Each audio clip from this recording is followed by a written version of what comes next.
السلام عليكم ورحمة الله وبركاته. أهلا وسهلا بكم مشاهدينا ومتابعينا الكرام. قبل ما نبدأ الفيديو صلى على النبي عليه أفضل الصلاة والسلام. معكم علي بدر وفيديو جديد. موعد وتوقيت مباراة النادي الإفريقي ضد لوبيتو في الجولة السادسة من كأس الكونفدرالية الأفريقية. تنطلق المباراة على الملعب الأولمبي حمادي العقربي في 7 مساء بتوقيت السعودية والعراق وسوريا، 6 مساء بتوقيت مصر والسودان وليبيا، 5 مساء بتوقيت تونس والجزائر والمغرب، يوم الأحد 3/3/2024.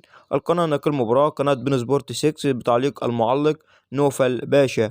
توقع نتيجة مباراة الإفريقي في التعليقات. بالتوفيق لنادي الإفريقي التونسي في هذه المباراة وتحقيق ال3 نقاط. لا تنسى الصلاة على النبي عليه أفضل الصلاة والسلام في التعليقات وضغط لايك للفيديو. والسلام عليكم ورحمة الله وبركاته مشاهدينا ومتابعينا الكرام.